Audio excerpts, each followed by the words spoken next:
to get through. Guys, tonight, to start tonight's show, I have a major announcement. News has broken, rule changes that might change football as how we know it forever, perhaps. I was talking about this with Connor before we started the stream.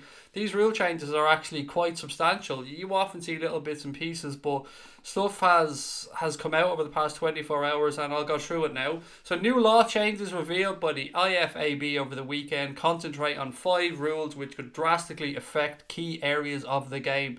Now, full disclosure, I took a lot of this information from Sky Sports News. I always want to try and give credit if I take information from a site, because people have gone through hard work to put that information up there. So the first one, and this is one that I think we touched on before, accidental handball will no longer count as a goal. So we've seen recently the goal with Sergio Aguero. I think it was his hat-trick goal for Manchester City in a recent game. It inadvertently went in off Sergio's arm and the referee allowed it to stand. Well, from now on, any goals scored which have hit a part of a player's hand, deliberately or not, will no longer stand. So that's the first rule change, and of course I will want to know all your thoughts on that as well. The second one, and this is one that Connor very much disagrees with, by the way, no rebounds from penalties.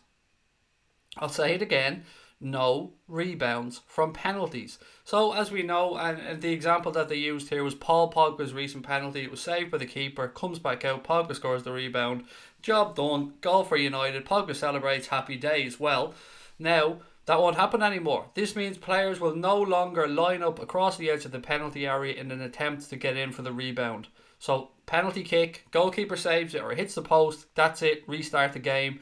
No balls coming back out, no hitting the lead or no hitting the post, none of that stuff. Once the penalty's over, play stops. I don't know how they're going to restart it. I don't know if it's going to restart with a goal kick, a free kick, whatever it is if the penalty's missed. But yeah, there you go.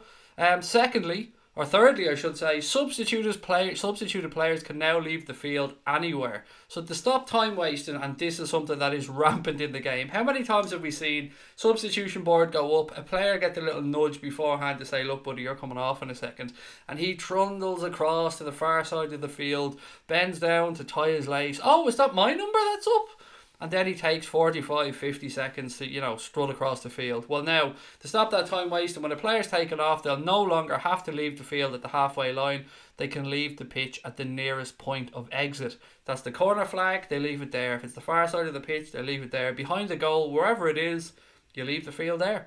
I love it. I absolutely love that rule. I'm sick of seeing this happen in games, and anything that can stop time wasting is a massive plus for me. Number 4 of the 5 rules that we're going to talk about is no attacking players are going to be allowed in a wall anymore. So how many times have we seen players, attacking players, stand in front of defenders in front of a wall, duck down, push them out of the way, lean back in, try and force a gap in the wall? This rule prohibits attacking players standing in the wall when a free kick is being taken, a tactic increasingly employed in recent years. So again, rule change number 4, and I'll fly back through these real quickly before I finish up on this segment.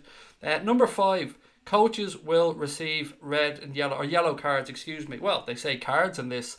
Currently, coaches only receive verbal warnings for misconduct, but the change in rules will see them receive yellow cards and red cards just as players do. It'll likely be similar to the Football League law adopted last year, where managers can also receive a 1-game suspension. So, look, there you are. Just to go through them again really quickly, 1 to 5. Accidental handball won't stand anymore for goals. So if it bounces off your arm, goes inadvertently, even if you didn't mean it, goal ruled out. No rebounds from penalty kicks whatsoever. The game is going to just restart for a penalty. If you miss it, tough shit. If you score, happy days. Third rule, substituted players can leave the field absolutely anywhere. Fourth rule, no attacking players in the wall, so you won't be able to lean back in or try and create that hole or gap for the attacking player to strike the ball through. And the fifth and final rule, coaches will receive red and yellow cards, possibly resulting in 1-game suspensions. Now, I know this is a lot to start the show with tonight, guys, but I'm going to go through it. I'm going to get your thoughts on each and every one of them. And this is only topic 1 of 6 or 7 that I have in my notes to go through. So, let's see how we feel. Let me go back through your comments. Oh my god, these are massive, said Joshua.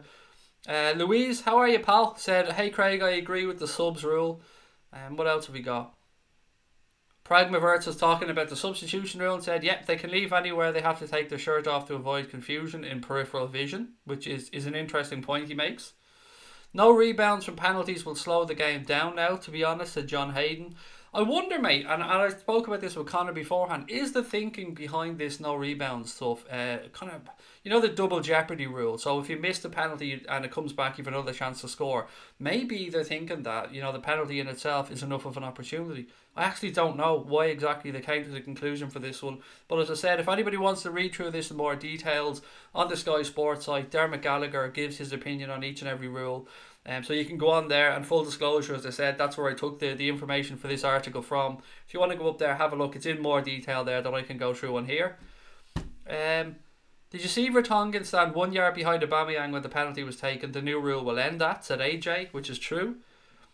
Is the rebuild rule just in the Champions League? No, this seems is coming into football from everything that I can gather, mate. But look, I'm always open to correction. That's going to make for some fun walks back to the bench for a few players, said Brian Morrissey. No rebounds from penalties is bollocks, said Danny.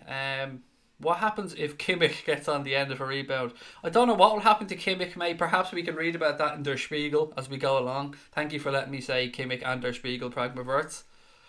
Hate to no rebounds, one said. Well, look, Connor seemed to be on the nail with this one. Lots of people hating that rule, the one thing. Rule number 2 that we spoke about, no rebounds and penalties, is the one that seems to be in a lot of you have disagreement with. Klopp will surely card out, said Liz Golden. Yeah, he's definitely picking up a few, isn't he? I don't have any major problem with any of those rules, said Brian Morrissey.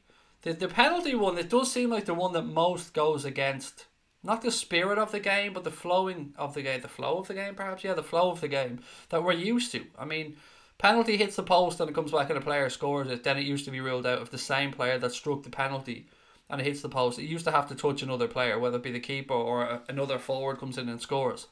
Now, no rebounds whatsoever. If the keeper saves it or you miss the penalty, the game will be restarted in the keeper's possession. No rebound seems harsh, said Patrick Silk. Never a fan of rebounds. Very unfair on the keeper, said Brian Morrissey. Gary Richards said the attacking players not allowed in the wall is a great idea. It is, mate, isn't it? I've seen a couple of examples recently of players falling back into the wall to create space or pushing people over. Cade said the scenes when Kloppo picks up a red card, it's